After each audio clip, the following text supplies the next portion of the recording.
Hello everyone, Minute Plus Meditation here. It is Thursday, January the 30th. Continue with the Epistle to the Hebrews. Let us hold fast to the confession of our hope without wavering. For how many times are we tempted to waver? Vacillate, backslide, give up, succumb to our discouragement. For he who has promised is faithful. We have to keep our eyes focused on Jesus. And let us consider how to provoke one another to love and good deeds. Rather than provoking everybody because we know each other's buttons, especially family members, we poke each other's buttons. But here, let us provoke one another to love and good deeds. That's what we should be focused on. Not neglecting to meet together. Oh, there you go. As is the habit of some, the Sunday obligation. Meeting on the Lord's Day. It shouldn't even be an obligation. It's only an obligation because we're so weak and pathetic at times. We vacillate, we down, we go to the minimum baseline. We're not trying to really pursue excellence, really enter into the full reality of things. So this is an absolute privilege for us. Not neglecting to meet together as is the habit of some, but encourage one another, and all the more as you see the day approaching. What's the day? Capital D. Well, it's either the second coming or the personal judgment, the second coming, or basically it's our death, the day of judgment, as it were, the day when we're going to encounter Christ. So every day you wake up is a day closer to heaven or hell. Think about this. This is why we should be striving every day to sanctify our day, to make of it a pleasing offering to the Lord, to recover quickly from our defects, our faults, our failings, our venial sins, and even more so any mortal sins that we may commit. Sanctify your day, offer it as a pleasing sacrifice, do your work well, fight sluggishness, struggle against lukewarmness, rebuke this, fight all temptations, turn away from bad images and so on. There's no secret sauce to this. This is all in the open. It's been taught over and over again. The devil has no new tricks, and there's no new quote unquote tricks in order to get to heaven.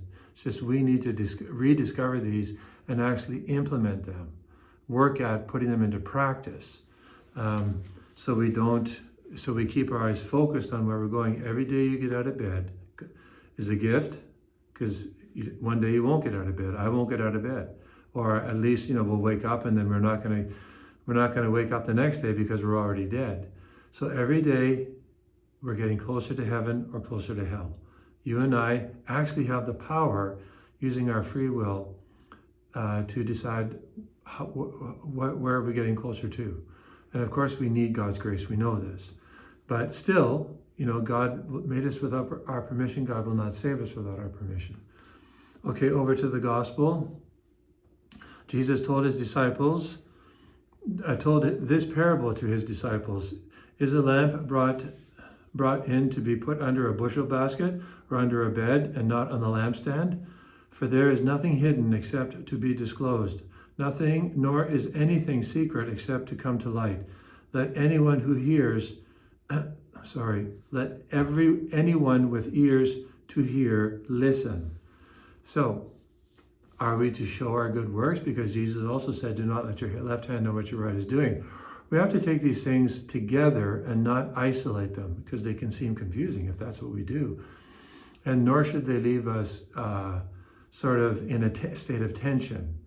Okay, so virtue should help us to navigate between doing things without desiring in any way to seek attention, and yet at the same time knowing that some of our so-called good works will be seen by others.